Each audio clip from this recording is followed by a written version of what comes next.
Well, good morning, everyone, and welcome to the new FLIR Industrial Automation webinar series. I'm Michael McKibben. I'm the National Sales Manager of our automation products, and I'm really excited as we launch this new monthly webinar series in which we will explore a variety of infrared camera solutions for a wide range of autonomous condition monitoring and IR machine vision solutions for a broad range of applications. You want to go to the next slide, Roy? For those of you who have called in today, please make sure that in the online presentation that you select phone call and enter your audio pin. That way we can fully see you and hear you. We will be conducting this, at least to start with, in listen-only mode. If you do have a question, please use the question box in the control panel. I will be monitoring those, and we'll try and work them into the presentation, or at the very minimum, try and address those at the end.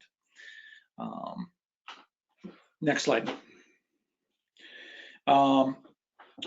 Oh, we kind of jumped ahead there. So we basically, we've already talked about this. The session will last about 40 minutes. Go ahead and, like I said, ask your questions. We will have a question and answer session at the end. There are also additional resources that are available in the go-to meeting handouts section. It's in the control panel toward the bottom. It says handouts, semicolon 4 or colon 4.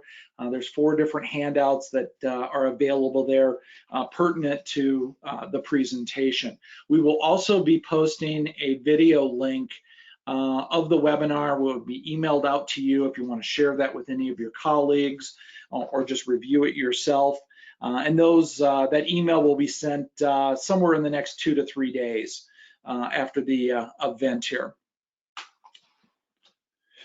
So I'm really excited to have Roy Ray. He is the VP of Sales at Emitted Energy. Emitted Energy is one of our gold certified automation partners located in Sterling Heights, Michigan. And he's here today to talk about plastic injection molding solutions, or excuse me, real-time inspection solutions for the plastics industry. Roy himself, he's got nearly a decade of experience working with manufacturing companies in a vast array of industries and market segments. He creates meaningful relationships with his partners, brings peace of mind and a deep return on investment opportunities by adding quality assurance to this manufacturing process. Partnership and trust are really the cornerstones of him and the entire Emitted Energy Corporation. So with that, I'm going to turn it over to Roy. And like I said, if you have questions, just fire away in the question session and we'll get those addressed. Thank you. All right, thank you, Mac. I appreciate that. Welcome, everyone. Thank you for joining us in our webinar series, and hopefully having a good morning thus far. But I think we have some exciting content here to really introduce a lot of folks to thermal machine vision solutions, and what is that? What does it mean? And how do we look at applying that to that vast array of different segments and markets and segment groups. So that's what we're going to talk a little bit about today. So I'll start off introducing who are we, and Matt kind of did a good introduction. We are a FLIR partner, a gold tier system integrator. And we service all of North America, but we are located in Detroit, just 20 miles north of Detroit, Michigan, in Sterling Heights. We have 3 offices nationwide, and currently about 8 distribution and representative channels. So we've kind of key pointed where we have a lot of focus in and establish those markets in those areas, and having direct sales staff in those areas. But FLIR markets, FLIR, you know, there are a lot out there with thermal imaging cameras. I mean, you have handhelds and you have security-based cameras, thermal cameras for maritime, and you know, and some boats and yachts and such. And we have OEM and emerging and surveillance systems. And then where we fall out is under the instruments division with FLIR, right? And under that instruments division, we're in industrial automation and process control. So that's really kind of where we service, and those are the prominent areas that we look at providing solutions to. So before we get going, what I'd like to do is ask, what industry are you in? And I'm going to launch a poll, and you can go and click on the poll here and let me know what industries: automotive, consumer products, medical, furniture, or other. And what we'll do is I'll share those results so we can kind of get an idea of what type of audience we have out there. And I'll give you guys about 15 or 20 seconds here to make your selection.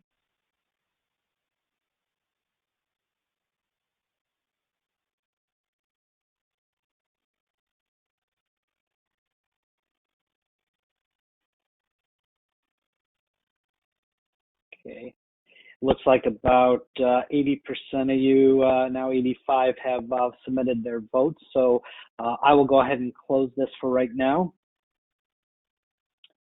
And here it looks like we have a few in automotive and consumer products. It looks like other was over half of you that are in different industries. So maybe we can explore that and talk about that a little bit.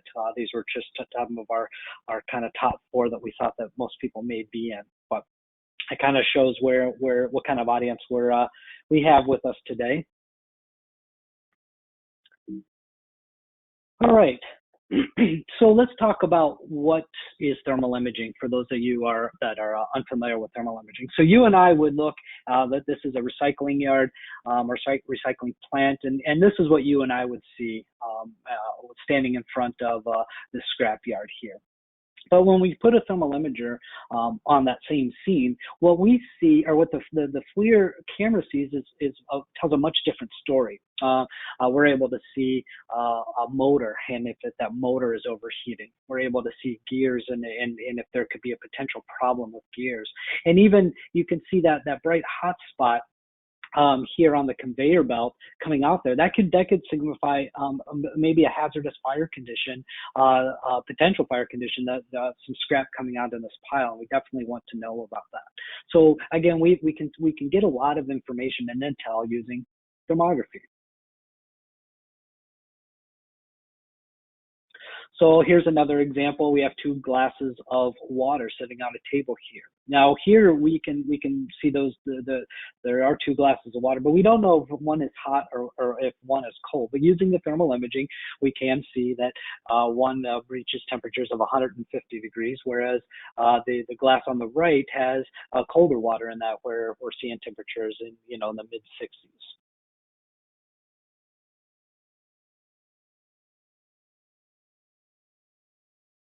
So how does it work? So the camera really uses infrared radiation or heat energy. And so there's 3 types. We have reflected energy that the camera receives, emitted energy, and transmitted energy. When we see movies and we're in Hollywood and all that, we can see cameras can see through walls and buildings.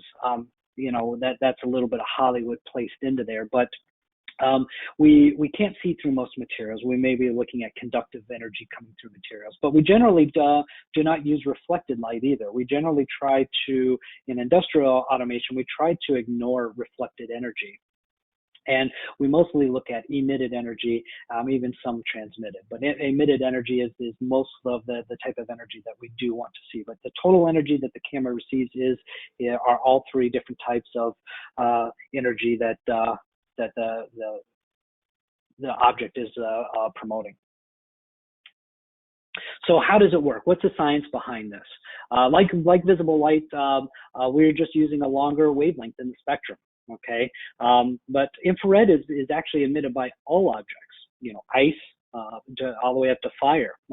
But that is really, the IR is generated by the vibration of molecules. And the faster that vibration, which produces heat, it increases with that, obviously with that temperature. So we're able to see much more radiation coming from that particular object. For instance, a fire is going to produce a lot more infrared radiation than some ice cubes sitting on a table. So that's how we're able to create thermal contrast and to see an image.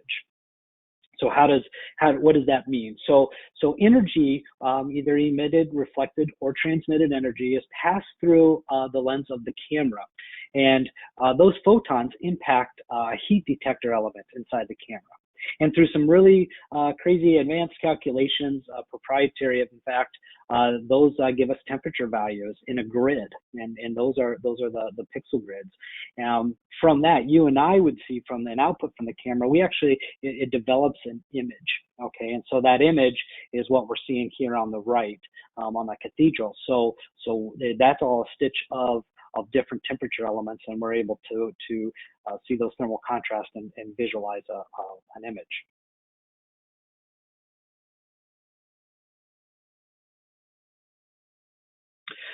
Having a thermal camera it's a grid, and really what it is a 640 by 480 resolution camera, it's about having a little over 307,000 individual temperature measurement points, and in most cases, thermocouples.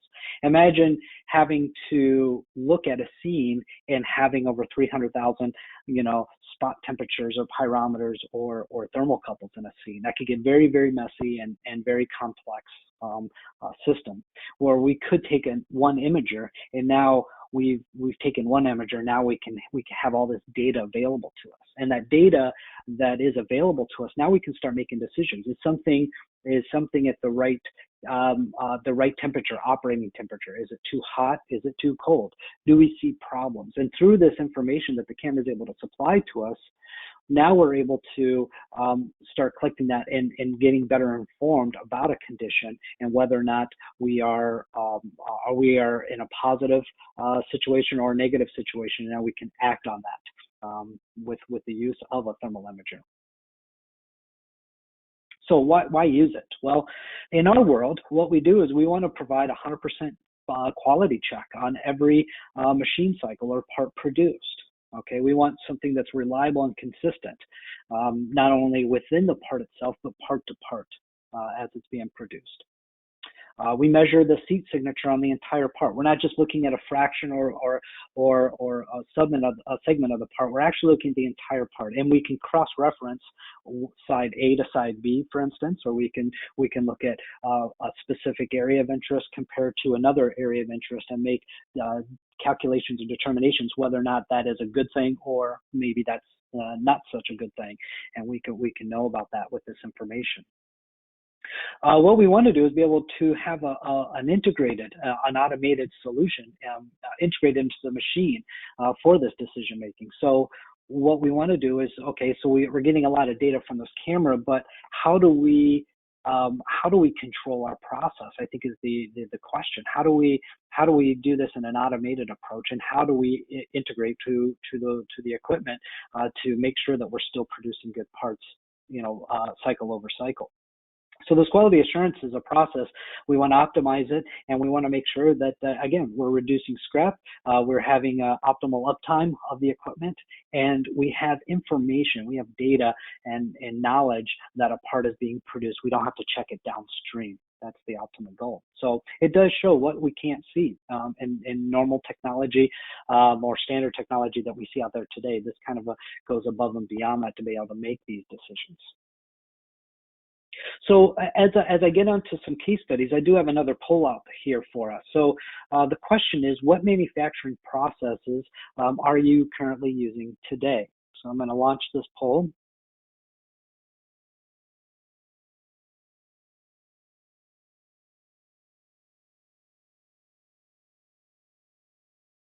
Okay, there we go. So I'll give you guys about 20 seconds and give us an idea of where you sit at in these manufacturing processes.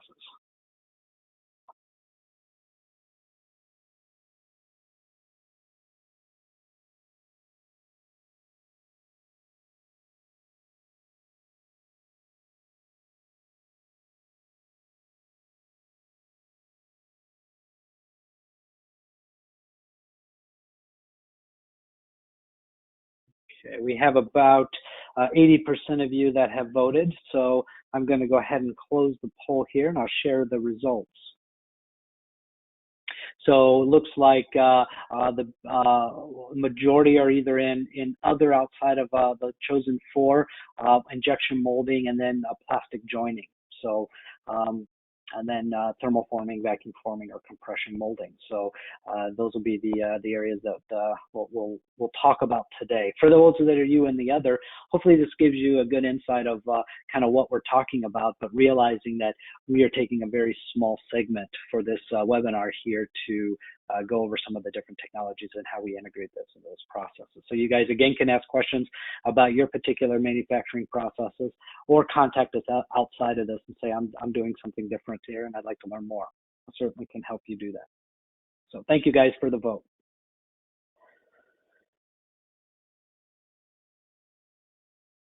So let's talk about this. What is an integrated thermal machine vision solution? That's kind of where we're driving to, right? How do we take the FLIR thermal sensor and apply machine vision to it? And what is that? So there's really two types. We have type 1, really it falls under the condition monitoring, which is monitoring a constant process. We're identifying issues as they develop over time, and typically in static scenes. These could be pumps and motors, switch gears, mechanical and electrical equipment, just to name a few. But what we're looking at here is I want to look at a particular process, and as it changes over time, I want to make sure that I'm aware of that from an automated perspective. I want to be notified when something breaches a threshold, if something's getting too hot, or I may have imminent failure on a switch gear or a motor or a drive unit. I want to know before it shuts my equipment down. And those kind of systems and condition monitoring, we're able to look at it and give that notification so that we can put in a regular PM schedule to get equipment switched out, so we don't have that loss of production and ultimately costly failures in the plant or manufacturing process. On the other side, we have, on the second type of TPMS, we have process monitoring and control systems. Now, this one here is continuously monitoring an automated process. We could have parts moving in and out of a scene or moving processes. We have bi-directional equipment integration. So we are handshake with the equipment. Is this part good? Yes, no. What do we want to do about this? Take it off our line, have a picker system, control a process, turn the heat up, turn the heat down. There's a lot of things we can do with this bi-directional integration. So this thermal machine vision, making intelligent decisions on a process. So we're really taking an eye that always sees and with the camera and changing a process to keep it in control. Okay, so typical applications, and we'll be going through a couple of these, but typical are adhesive inspections or glue applications, packaging for sealing and hermetic sealing, plastic joining, and we'll talk a lot about that today, and thermal forming, or just to name a few. But those are some of the more integrated process monitoring control systems that we see out in the field. So what is this system? What we do is we develop an ecosystem, I'll call it, where we take the automation cameras, FLIR automation cameras, coupled with some machine vision thermal software, and we put this all together with digital I/O to do integration into the automation equipment PLC. And we establish logic in that in the software to determine what is good and what is not good or fail in a manufacturing process. Output from that is we have data retention. We have thermal images integrated with barcode, QR code, scanning. So for traceability, we do statistical process analysis for trending. Are we trending in a non-positive direction? I want to know about that. We want to know about. We want to stop or fault a machine because we've grossed have a gross failure, things like that. Our systems are full remote and line capable. We can go in through the internet, and there's features that we want to know about. So if you're an operator, if you're a quality manager or a process engineer, and you're responsible for 5, 6, 12, 18 lines of equipment, when something starts happening in that non-positive direction, you want to know about that. You want to be able to keep whip up. You want to be able to make sure that you're continuously monitoring that line. So what we do is we implement text messaging systems or email monitoring systems. So you'll get that text message or email when there is a problem on a machine, and you can go take a look at it.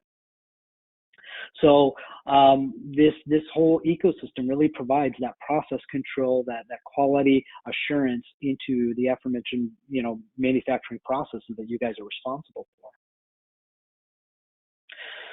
So where do we see this? I mean, geez, we've done so many different types of applications. We've caught out of so many different plants and looking at a lot of how do we monitor and control processes, food processing, adhesive, and glues, early fire detection and notifications, part orientation, mold temperatures, extrusion, injection molding, plastic joining, thermoforming. I mean, you can see the list here, but they're very, very vast. And a lot of people really are being educated to this technology, and they are saying now, I was never able to see this or monitor this before. So now what can I do in my manufacturing process? And now how do I get control of it? So we've seen a lot of different applications, and it just keeps getting more and more popular out there in the industry and the field. So one thing I want to take a break here or pause here really just to ask you guys, are your validation processes automated currently? I mean, are you validating and testing each part produced in what you're looking at? So I'm going to open up a poll. Just a simple yes, no. We'll wait about 20 seconds or so.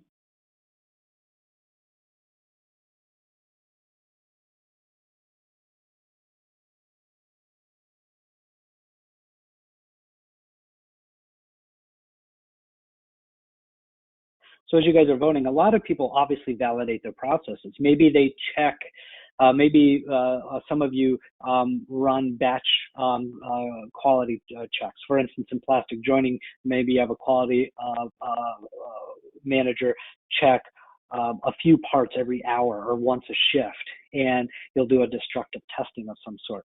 So based off that, where do you, if you have a failed part, you have to really unvalidate or revalidate every part in between that process. So that's typical. And the results that I'm showing you now, which are your validation processes in automated or the manual, most of you say no, they are not automated currently. And this is one of the technology packs, as you'll learn here this morning, is that there are solutions out there for you for this automation, automated validation process. So thank you for that, those results. So one more poll questions. Or one more question here in a poll that kind of goes along with that. How do you currently validate your process? I mean, so for those that you said, I don't have an automated approach, are you doing destructive testing? Are you leak testing? Are you dimensional validation gauge testing? Maybe you're using thermal imaging today, or maybe you have something, some other method. So I'll leave this poll open here for about 20 seconds again. If you could let me know.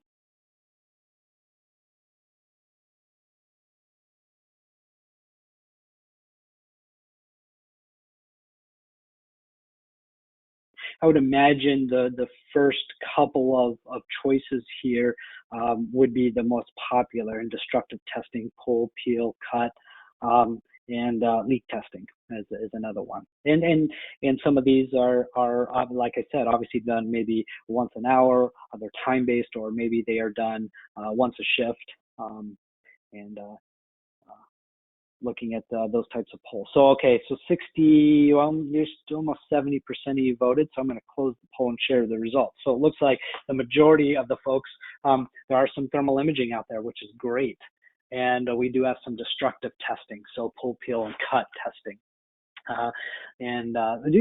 Largely high on those two things. I'm quite pleased to see thermal imaging. So hopefully that you guys have a good cut on what we're talking about today and how we are going to be approaching these problems that we see in the industry. So thank you for the poll there. So the first one we were going to talk about today is the thermoforming, vacuum forming, or compression molding, all very similar processes. And what that is, for those that you don't know, what we're doing is heating up a sheet of plastic, and we put that into a mold cavity, and we actually draw vacuum in to form the shape around the mold. Typical thermoforming pieces or parts that you guys may recognize, obviously shower and bathtubs, for instance, your suitcases, your Samsonite or Rimowa or whatever suitcases. You know, a lot of parts that have a tub-based shape or that need to be formed into a particular shape or size of shape. Boat hulls are another big one. So those are some of the different industries, but it is vacuum drawn into shape based off of a mold shape. So one of the things that we were asked to call in to do, here's a little application story, but the challenge that the customer was faced with and why we were called in, it was because we had inconsistent thermal profiles on the sheet, and which was providing inconsistent oven temperatures caused by inconsistent oven temperatures, and the sheet was not placed on the conveyor belt in the exact same spot each time. This was actually causing that material after it was formed to stretch and get, you know, what we have a thin wall. And when you have stretch, there's another area where you're going to have bulk, right? So you're not going to be able to get that uniform profile across the product, and it can cause a lot of quality problems. What we were asked to do is to implement a thermal TPMS, a thermal process monitoring system, to evaluate those profiles. And when we saw what the profiles were doing, if we saw a gross area that was not heated to its proper temperature, what we would do is we would communicate that back to the equipment, and we would not go in and we would not mold that temperature. What we do is call over a quality manager, and they could say, oh, well, you know, maybe there was a problem with the oven, or the sheet wasn't properly placed on the conveyor belt. And they made those corrections, and they continued producing their parts. But what we want to do is actually evaluate that thermal profile across the sheet as the sheet is transferred from the oven into the mold. And that's where we do our evaluation. So that this is an automated process control. That part that we're evaluating is moving from oven into mold, and that's when we take our evaluation. Another one here, this particular challenge was very similar to the previous, where we had inconsistent sheet temperatures in the oven, and we wanted to actually apply better zone control in the oven. We also had inconsistent mold temperatures. So what we want to do is get that mold up to temperature and then cool it during the forming process. And we wanted to look at cool-off rates and transfer rates between the heating and cooling of that mold. So what we want to do is a multi-inspection process. So we're looking at not only the temperatures of the sheet, the mold temperatures, and really trying to get that optimum process. We didn't really have a good way of understanding what the process was before or previously, because you really can't put those thermocouples on the A side of the mold. You know, looking at temperatures of the sheets coming from the oven into the mold proved to have very difficult, because what you'd have to do is take a sheet out of the process and take temperature probes to measure that as a QA, but you really are only looking at batch processes when you have that problem. And we're not looking at it for every part of a part. So uneven thermal profiles on the part causing those defects is too much and too little material stretch, again, affecting the end product and causing a lot of scrap, a lot of rework, and customer dissatisfaction or end user dissatisfaction. So with the TPMS, we did the inspection of the molds. We validated that we are getting the right cool-off curves. We validated that our cool-off rate was consistent. And we also validated that the sheets that were coming in from the oven were at the right profile before the molding process. Similar situation here. This is for compression. This is a compression molding application, but this is for acoustic carpeting. So when we have inconsistent thermal profiling, we're actually tearing that material when we go in for the mold because it's gotten too hot. And in this particular case, what we soon realized was that we didn't have the proper zone control in the oven to control our process. So as an operator would say, oh, we're getting material stretched, let me increase the heat. Decrease the heat on this area. Now we're getting not enough good thermal profile in another area.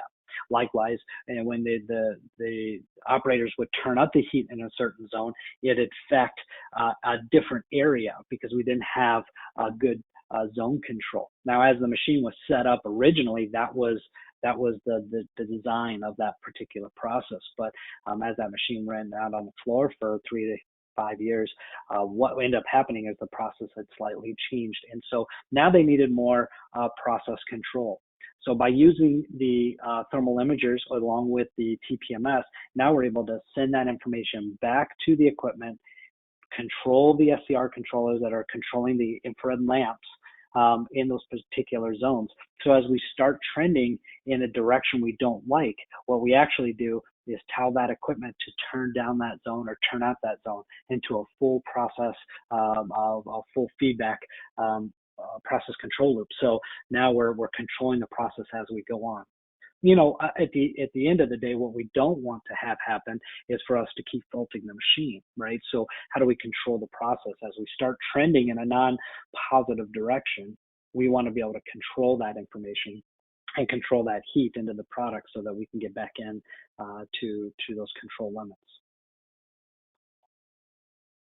So I'm going to move over here swiftly to injection molding, and this is a new process that our new product that we've launched for the injection molding side. So we went and we did a case study, and very, very positive, interesting results.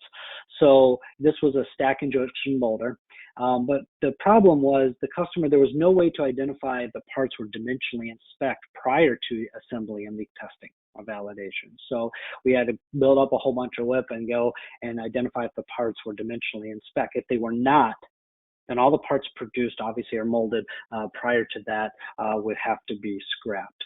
Okay, the mold temperatures were not operating at optimal settings due to the blockage in the water channels. We had some thermolator issues. We had some the water channels were not flowing evenly from channel to channel, and creating a lot of issues. And some of the water temps were out of control as well. We had multiple frozen drops due to the erratic manifold behavior in the equipment. And the validation of dimensionally inspect parts was delayed due to the cooling time. So we had to wait till the parts were cooled, which took a significant amount of time. Then we could go back and look at those if they were in dimension or in spec from their dimensions. So our goal when we went to do the DOE was to achieve 100% traceability. We wanted the detection of the tool and the malfunctions of the part defects. The goal is to have zero warranty issues and significant scrap reduction due to machine issues, operator control issues. A guy on first shift does it his way, and the guy on second shift wants to do it his way. So we're always fighting with each other. Startup of the equipment, how many parts we had to run to get the machine up to startup and production runs, and visual defects and dimensional issues were the goal. The solution that we came up with this particular application was the thermal cameras capturing pictures of the areas of interest or ROIs identified during that DOE. And we went and looked at that process, and when we baselined everything. So when areas that from a thermal perspective would shift up or down temperature wise, what we do is we're moving out of those optimal settings. And if no adjustments are made, we alert that operator and say, you potentially have a frozen drop, or you potentially have a dimensional issue in this area, because we are now swaying from our baseline. So now what we're able to do is alert that operator. And if that operator doesn't do anything and we run 5 more parts, we then shut the machine down and ask for a quality manager to come through. So the infrared detected a frozen drop, which is typically unnoticeable, resulting in unbalanced mold fill sequences, and that did cause dimensional and visual defects. We were able to detect that, which was really good, and we were also able to detect drops with misplaced thermocouples, which then gave those inconsistent temperature readings. So again, a lot of variation to the process we were able to detect utilizing thermal imaging, and again being able to integrate that in the equipment to control the process so we didn't run into problems in the long run. So a lot of a good DOE and a lot of good goals that were met in this. So look, infrared images and integrated systems do deliver meaningful temperature data in the tool and process. Your quality managers, your process engineers, and so on can understand where these problems are and control the process. So injection molding, like we say, is a heat in, it's a heat out process. No better way to analyze and control than utilizing the thermal imaging with the TPMS systems. So let's go on to our third segment, third and last, plastic joining. Okay, so plastic joining is the welding or the bonding of two plastic part halves together. For those that you don't know, it's when the part is too complex to be completely molded in the injection molding process, and we need to take two halves and bring them together. This really fits in largely in automotive, appliance, consumer products, aerospace, just to name a few, but those are some of the ones we've seen most activity in. And for instance, just to list a few to give you an idea, your dashboards, your glove boxes in your cars and consoles, your washing machines, your dishwashers, and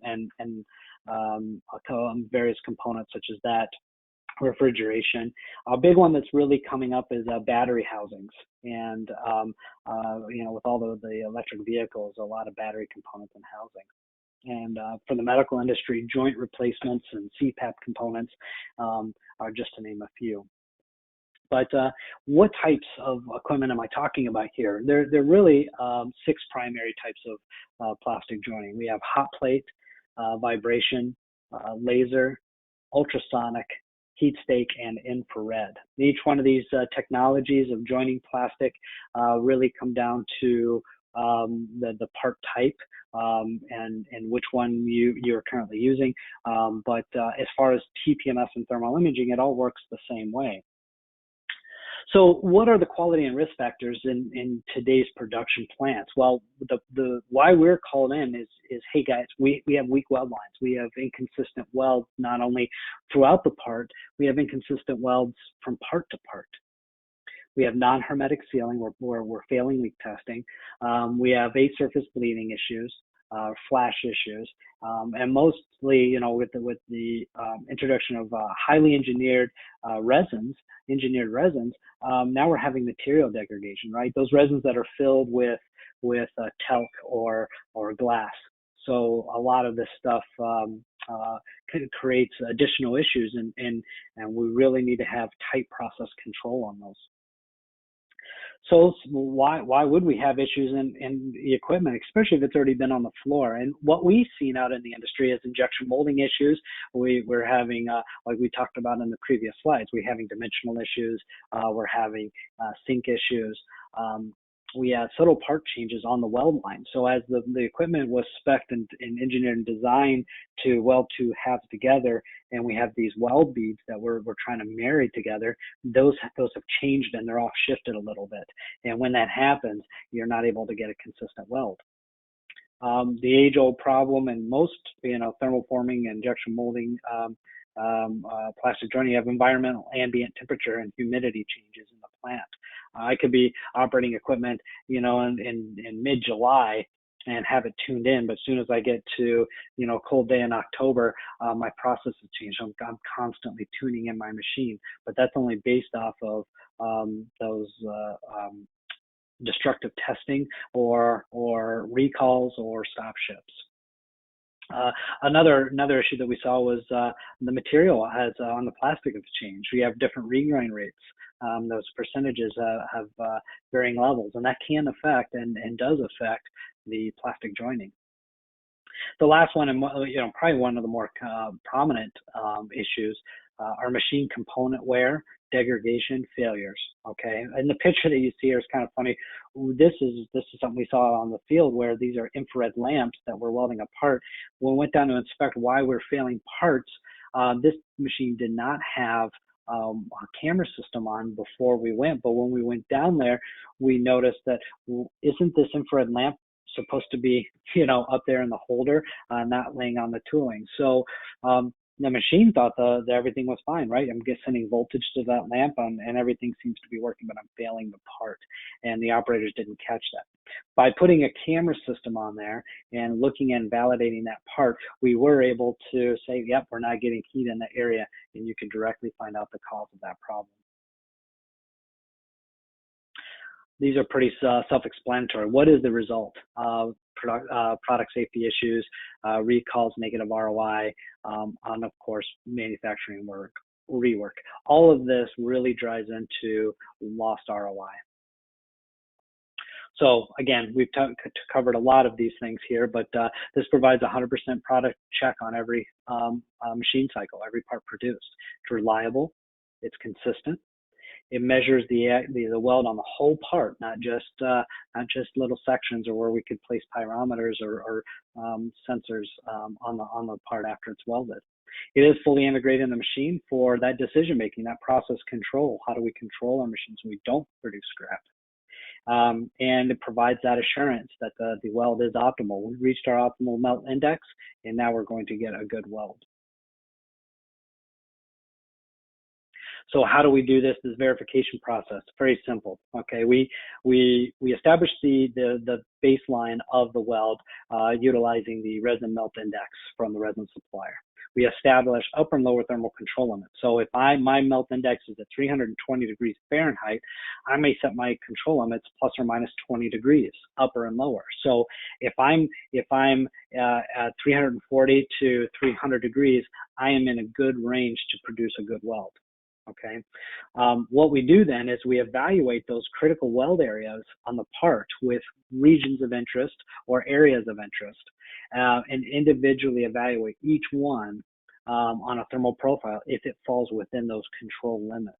So if I have an area of interest that I'm evaluating, I want to say that particular area that I'm looking at and I'm measuring must be within 300 to 330 degrees in order for me to make a good weld. If I breach any of those limits, I've now produced a bad weld and I'll fault the machine. We do not want to run another part because we have an equipment failure. Okay. So in this, how we also, from the verification, we look at each machine cycle part to part, and with that thermal image, we actually record that with a time and date stamp or serial barcode or a barcode, really for traceability. And we talked about that a little earlier. We want that traceability for warranty or recall effects that we did that was manufactured within these specifications or requirements. So the other one to look at here is vibration welding. For those of you who don't know, vibration welding is a pretty simple process where actually it's complex, but from this illustration, it's pretty simple. You put half A and half B in two parts of the nest, and what happens is they come down and close very tightly. They're squeezed together. Then they're vibrated at a very, very high frequency, and it produces friction and heat. And that friction and heat then creates that melt and bonds the two plastic halves together. So we were asked to go out to a site where we were having a consistent welds. So we saw that inconsistency in the thermal profiles along that weld line that we were looking at. We had those thermally soaked parts have very large weld variances. The part and tooling setup costs were high, and the shift startup processes produce a large scrap. Like, when we're coming in from a shift, if the machine's been down, trying to get that to produce consistency and reliability. We just had to run through a lot of parts in order to do that. So by implementing the camera systems, now we can speed that process, reduce the amount of scrap that's produced, and in operator time, and get that machine up and running, producing good parts quickly as possible. So that was a very good case study. The other one here is the automotive tier 1 supplier for an infrared welding and defroster duct. We were called in. There was a big stop ship on a large tier 1 from Ford Motor Company. Same story, inconsistent welded. We had part-to-part weld variability. We had weak welds. We were not passing the destructive testing and the customer requirements.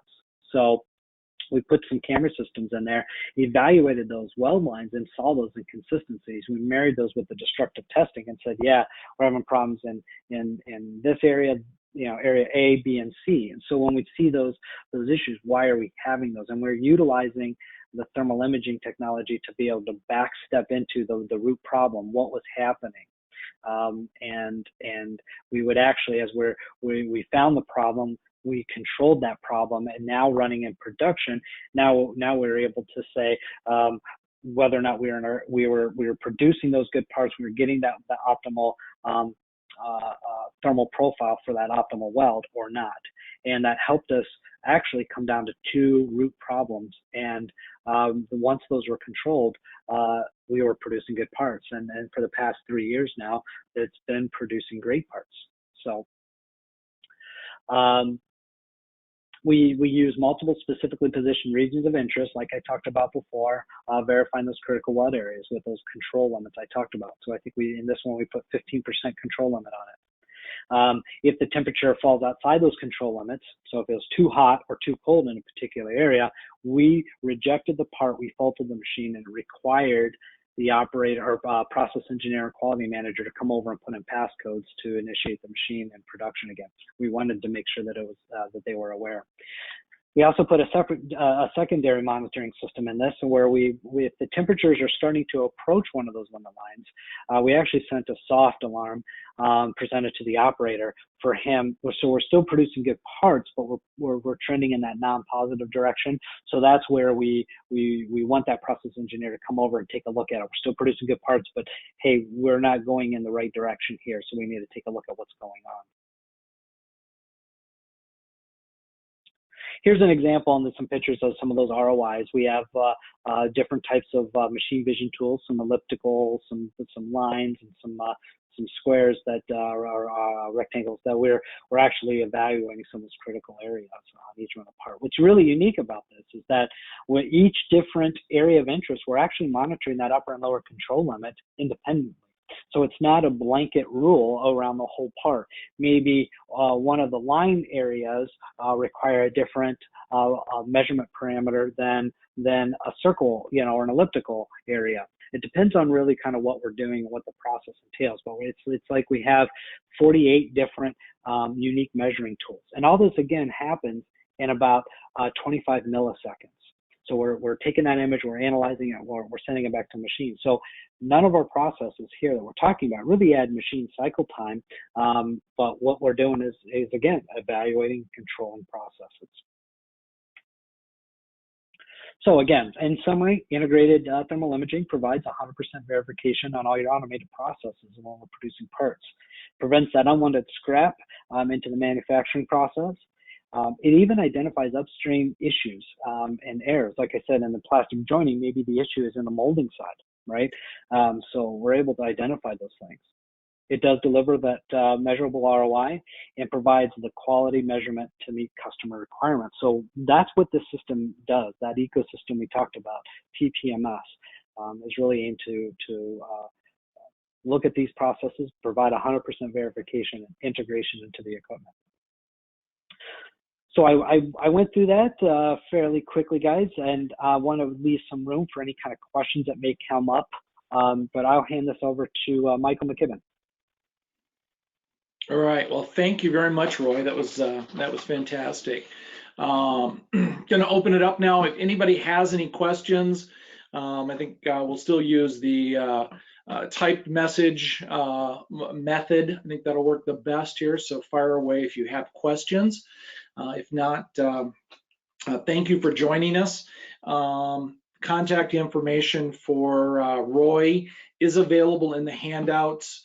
There are, like I mentioned earlier, 4 handouts available, one on an article that was in the Machine Vision Solution Providers in the CIO Applications magazine, Roy's contact info, a solution page for the plastics industry, as well as a little video clip on the TPMS system that they've put together, and those you can all download. As I also mentioned, we will be posting this webinar online, and we'll be sending you guys a link to that so you can do a replay of it and get that information as well through that.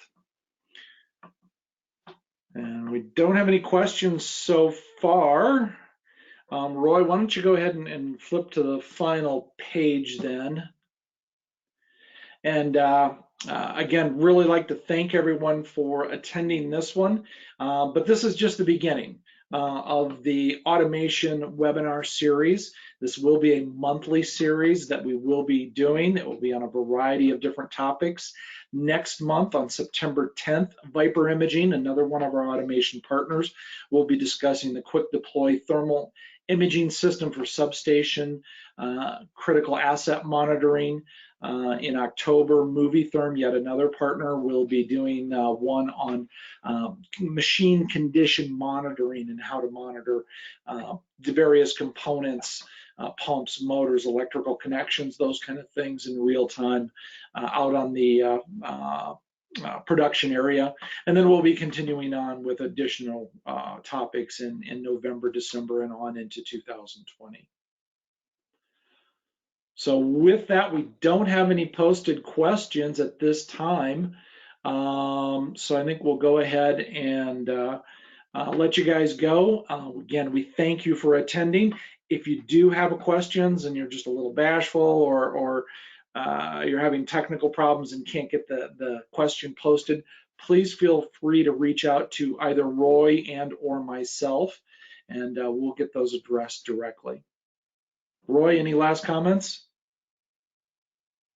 No, I just want to thank everyone for calling in. And again, if you have any questions, feel free to reach out to Michael or myself. I'd love to talk to you about your particular application and how these thermal imaging solutions can be applied to your manufacturing process. Sounds good. Well, thank you again, Roy, and thank you everyone else for attending. Please come back next month or the following month for other topics. Have a good day. Thank you.